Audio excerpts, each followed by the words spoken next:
दोस्तों आज की इस वीडियो में हम पुलिस के सबसे छोटे पद से लेकर सबसे बड़े पद तक के बारे में बात करेंगे। मतलब हम एक राज्य की जो पुलिस व्यवस्था होती है उसकी सारी रैंक्स को देखेंगे, सारी पदों को देखेंगे कि क्या होता है और उनकी थोड़ी बहुत पावर्स भी देखने की कोशिश करेंगे, जिससे कि आपको पुलिस महकमा पूरी तरीके से समझ में आ जाएगा। शुरुआत करेंगे हम बिल्कुल छोटे लेवल से कि सबसे छोटे लेवल पे कौन सी पोस्ट होती है और सबसे बड़े तक कौन सी जाती है। शुरुआत करते हैं पहले पुलिस कांस्टेबल के साथ। पुलिस कांस्टेबल को पीसी भी कहा जाता है। इनकी पहचान ये होती है कि ये जो आपको पट्टी नजर आ रही है इसके ऊपर आपको कुछ नहीं मिलेगा। मतलब इसके ऊपर कोई स्टार नहीं होगा, किसी तरीके का चिन्ह नहीं होगा, ये बिल्कुल प्लेन रहती है और इसको कानून व्यवस्था की सबसे छोटी इकाई कहा जाता है। इसकी भर्ती होती है, इसमें लिखित परीक्षा होती है, शारीरिक परीक्षा होती है और मेडिकल परीक्षा होती है। तो सबसे छोटी इकाई पीसी हो जाती है। इसके ऊपर आते हैं सीनियर कांस्टेबल, यानी कि इससे भी बड़े। उसकी जो पट्टी होती है उसके ऊपर दो पट्टियां दिखेंगी आपको, जो कि मेनली रेड या वाइट कलर के अंदर होती है, लेकिन वो नीचे देख रही होती है, मतलब डाउन साइडेड होती है। इसमें लिखित परीक्षा देनी होती है, इंटरव्यू देना होता है और मेडिकल पास करना होता है। तो सबसे छोटा कांस्टेबल, उसके ऊपर सीनियर कांस्टेबल, और एक और कांस्टेबल आता है जिसको आप कहते हो हेड कांस्टेबल। ये तीसरे नंबर पे है। इनमें तीन पट्टियां होती हैं जो कि नीचे देख रही होती हैं। इनका कलर भी मेनली लाल होता है और सफ़ेद होता है। इनका काम ये होता है कि अगर चौकी में रिपोर्ट आती है, मतलब कोई रिपोर्ट लिखवाने आता है, तो उनका काम होता है रिपोर्ट लिखें, फाइल को सुरक्षित करें। तो कुल मिलाकर के केस का शुरुआती काम यही देखते हैं। तो तीन तरीके के कांस्टेबल हो जाते हैं: PC, senior constable, head constable. इसके बाद आते हैं आपके एएसआई। एएसआई की फुल फॉर्म होती है असिस्टेंट सब इंस्पेक्टर। इनका काम मेनली चौकी को संभालना होता है। देखिए, एक थाने के क्षेत्र में कई सारी चौकियां हो सकती हैं, तो उस चौकी में होता है एएसआई, जो कि एक जांच अधिकारी के रूप में काम करता है। तो ये समझ लो एक्टिव मेंबर होता है एएसआई।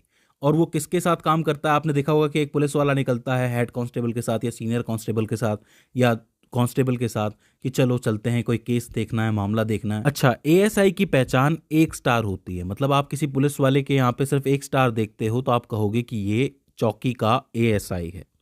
और इसके ऊपर आते हैं एसआई, जो कि चौकी के सबसे बड़े ऑफिसर होते हैं। उन्हें चौकी का प्रभारी भी कहा जाता है और इनकी पहचान 2 स्टार से होती है। जब भी आप 2 स्टार देखते हो तो वो एसआई कहलाते हैं। अच्छा, खास बात यह है कि अदालत में चार्जशीट दायर करने का काम ये कर सकते हैं। मतलब पुलिस के अंदर ये सबसे छोटी रैंक वाले ऑफिसर हैं जो अदालत जा सकते हैं। इनके ऊपर के जितने भी ऑफिसर हैं वो अदालत में जाके चार्जशीट रख सकते हैं। बाकी इनके नीचे के जो हैं, जैसे एएसआई हो गए, हेड कांस्टेबल हो गए, वो चार्जशीट नहीं दायर कर सकते, ये कर सकते हैं। इनकी जो भर्ती है वो कई राज्यों में डायरेक्ट ही निकलती है। तो आप ये कह सकते हो कि एक चौकी के अंदर 5 तरीके के लोग हो सकते हैं। सबसे पहले कांस्टेबल, उसके ऊपर सीनियर कांस्टेबल, फिर हेड कांस्टेबल, उसके ऊपर एएसआई और फिर एसआई। तो ये पहला लेवल क्लियर हो जाता है आपका चौकी वाला। इसके बाद काफ़ी सारी चौकियों को जब आप मिलाओगे तो एक थाना बनेगा। मतलब थाने क्षेत्र में कई सारी चौकी आ सकती हैं, तो एक थाना बनेगा। उस थाने में मेन कौन होता है? उस थाने में आते हैं पीआई, यानी कि पुलिस इंस्पेक्टर। इनकी जो पहचान है वो 3 स्टार से कही जाती है। इन्हें 3 स्टार कहा जाता है या फिर एसएचओ कहा जाता है, स्टेशन हाउस ऑफिसर, या फिर थाना प्रभारी कहा जाता है, थाने का हेड। अब इनके साथ क्या होता है कि इनके यहाँ पे 2 पट्टियां होती हैं, एक लाल रंग की, एक नीले रंग की, और 2 स्टार बने हुए होते हैं। ये इनकी पहचान होती है। तो एक थाने के लिए सबसे मेन पीआई या फिर एसएचओ हो जाते हैं। इसके बाद 7वें नंबर पे हैं डीएसपी, जिनके अंतर्गत 3 से 6 थाने आ सकते हैं। मतलब एवरेजली 4 थाने इनके अंतर्गत आ सकते हैं। समझ लो कि एक पूरा वृत्त जो होता है, सर्कल, आपको पता है कि आपका जिला जो है वो टूटता है तो सर्कल्स में टूटता है। तो एक सर्कल में 3 से 6 थाने हो सकते हैं। तो उनका काम कौन देखता है? डीएसपी देखता है। डीएसपी यानी कि डेप्यूटी सुपरिटेंडेंट ऑफ पुलिस। इनकी पहचान के लिए भी 3 स्टार लगे हुए होते हैं, लेकिन कोई पट्टी नहीं लगी होती है। यानी कि अगर आप 3 स्टार देख रहे हैं तो आप समझ जाइए कि आप डीएसपी के सामने खड़े हुए हैं। अगर पट्टी लगी हुई है तो आप समझ जाइए कि आप एसएचओ या फिर पुलिस इंस्पेक्टर के सामने खड़े हुए हैं। तो एक वृत्त या फिर एक सर्कल के अंदर डीएसपी काम करते हैं, ठीक है। इसके बाद बड़ी रैंक्स जो है वो शुरू हो जाती हैं जिले के स्तर पे, जैसे कि एएसपी। एएसपी को आप कहते हो सुपरिटेंडेंट ऑफ पुलिस। इनकी पहचान ये होती है कि इनके यहाँ पे सिर्फ एक नेशनल एम्बलम लगा हुआ होता है, जो आपने देखा होगा, राष्ट्रीय चिन्ह जो है हमारा, आपने नोट पे भी देखा होगा, और कोई स्टार नहीं होता है। मैं आपको बता दूं कि जितने भी लोग आईपीएस बनते हैं वो अपनी शुरुआत पुलिस महकमे में इसी पद के साथ करते हैं। उनका पुलिस करियर यहीं से शुरू होता है। ठीक है, तो एएसपी जो है वो असिस्टेंट सुपरिटेंडेंट ऑफ पुलिस हो जाते हैं। इससे बड़ी जो आती है जिले के स्तर पे वो है सुपरिटेंडेंट ऑफ पुलिस यानी कि एसपी। अब एसपी साहब का नाम तो आपने सुना ही होगा, गंगा जल आप सब लोगों ने देखी होगी, नहीं देखी तो कोई बात नहीं, मैं बता देता हूँ। देखिए, इनकी पहचान जो होती है एक स्टार होती है और ऊपर राष्ट्रीय चिन्ह लगा हुआ होता है, एम्बलम लगा हुआ होता है। ये आईपीएस सेवा से संबंधित होते हैं और अगर कोई जिला छोटा या फिर मीडियम है तो उस जिले के लेवल पे ये सबसे बड़े पुलिस अधिकारी होते हैं। इस बात को ध्यान से समझना कि एक जिला है जो थोड़ा छोटा है या फिर मीडियम है तो वहां पे जो एसपी साहब होते हैं वही सबसे बड़े अधिकारी होते हैं उस जिले के लिए पुलिस के। ठीक है, इसके अलावा जिले के जितने भी थाने हैं वो उन्हीं के अंतर्गत आते हैं और जो एएसपी होता है वो इन्हें ही असिस्ट करता है। जैसा कि मैं आपको पहले बता चुका हूं कि वो असिस्टेंट सुपरिटेंडेंट ऑफ पुलिस है और ये सुपरिटेंडेंट ऑफ पुलिस है। अच्छा, ये तो हो जाती है 9 पोस्ट। एक 10वीं पोस्ट भी आती है जिसके अंदर एसएसपी होता है यानी कि सीनियर सुपरिटेंडेंट ऑफ पुलिस। होता क्या है कि अगर जिला बहुत बड़ा हो और उसकी आबादी 10 लाख से भी ज़्यादा हो तो ऐसे में वहाँ पे एसएसपी और बैठाया जाता है, मतलब एसपी के ऊपर एक और पोस्ट बैठाई जाती है जो कि एसपी को ऑर्डर्स दे सकते हैं। मतलब एसएसपी साहब जो है वो सीनियर पोस्ट पे होते हैं। एसएसपी साहब की पहचान एसपी से थोड़ी अलग होती है। उनके पास 2 स्टार होते हैं और ऊपर राष्ट्रीय चिन्ह बना हुआ होता है और एसपी के पास 1 स्टार होता है।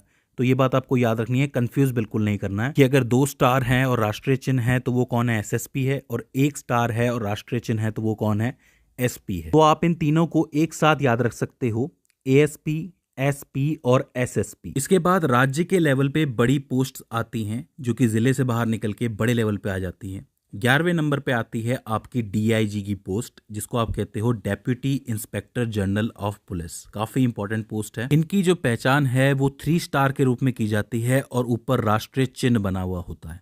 राज्य की जो पुलिस होती है उसका चौथा सबसे महत्वपूर्ण पद डीआईजी ही माना जाता है। इसके ऊपर 3 पद और आते हैं, वो इंपॉर्टेंट है, लेकिन चौथे नंबर पे तो यही आता है, डीआईजी साहब। इसके बाद आते हैं 12वें नंबर पे, यानी कि इनसे भी ऊपर आते हैं आईजी साहब, जिनको आप कहते हो इंस्पेक्टर जनरल ऑफ पुलिस। इनकी पहचान क्या है? इनकी पहचान में एक तलवार होती है, एक डंडा होता है जो कि इस तरीके से बनता है और उसके ऊपर एक स्टार बना हुआ होता है। अभी जो आईजी होता है ये जोन्स को कंट्रोल करता है। देखो, आपका एक राज्य है, उसमें कई सारे जिले हो सकते हैं। अब जिले के स्तर पे तो आप एसपी एसएसपी तक पहुंच गए। जो जोन्स होते हैं वो 2 या 5 जिलों को जोड़ के बनते हैं। तो एक आईजी जो है वो एक बार में 3 से 5 जिलों को कंट्रोल कर लेता है। आप इस बात को समझना कि 3 से 5 जिले मतलब 3 से 5 डिस्ट्रिक्ट को कंट्रोल कर लेता है वो। तो ये काफ़ी इंपॉर्टेंट पोस्ट हो जाती है। और इसके ऊपर आती है डीजीपी की पोस्ट। लेकिन मैं आपको बता दूं कि डीजीपी से पहले भी कुछ पोस्ट होती हैं, जैसे कि एडीजीपी मतलब additional director general of police. इसमें क्या होता है कि ये एक्स्ट्रा कामों के लिए होते हैं, जो एडिशनल काम होते हैं वो होते हैं। इनकी जो पहचान होती है उसमें भी एक तलवार होती है, एक डंडा होता है और उनके ऊपर राष्ट्रीय चिन्ह बना हुआ होता है। आईजी के ऊपर स्टार बना हुआ होता है, इनके ऊपर चिन्ह बना हुआ होता है। और इसके अलावा एक एसडीजीपी और आते हैं जो कि special director general of police कहलाते हैं। उनकी जो मेनली पहचान होती है वो भी यही होती है कि वही तलवार है, डंडा है और उसके ऊपर स्टार बना हुआ है। और इन सबसे ऊपर मतलब सबसे ऊपर आते हैं डीजीपी यानी कि डायरेक्टर जनरल ऑफ पुलिस। किसी भी राज्य के लिए पुलिस का जो सबसे बड़ा अधिकारी होता है वो डीजीपी ही होता है। मैं पूरे राज्य की बात कर रहा हूँ। जैसे कि उत्तर प्रदेश है, उत्तर प्रदेश के सभी जिलों पे डीजीपी बैठता है, मतलब डायरेक्टर जनरल ऑफ पुलिस बैठता है। बात करें इनकी पहचान की तो इनकी पहचान भी वही होती है। इनके अंदर भी राष्ट्रीय चिन्ह बना हुआ होता है डंडे और तलवार के ऊपर। तो मेनली एडीजीपी, एसडीजीपी और डीजीपी एक ही पोस्ट के आसपास नजर आते हैं आपको, इसलिए इनकी पहचान भी मेनली एक होती है। तो आपको मैंने 4 स्तरों में चीज़ें बताई हैं। एक चौकी के लेवल पे बताए, फिर थाना के लेवल पे बताए, फिर ज़िले के लेवल पे बताए और फिर राज्य के लेवल पे बताए। तो मुझे उम्मीद है कि आपको पूरा पुलिस महकमा समझ में आ गया होगा कि कैसे कैसे ऑफिसर्स होते हैं, कैसी कैसी रैंक्स होती हैं। इसके बाद भी इसके अंदर आपको कोई कन्फ्यूज़न आती है, कोई क्वेरी आती है तो आप हमें कमेंट सेक्शन के अंदर बता सकते हैं। तो दोस्तों, आज की इस वीडियो के अंदर बस इतना ही। See you in the next one.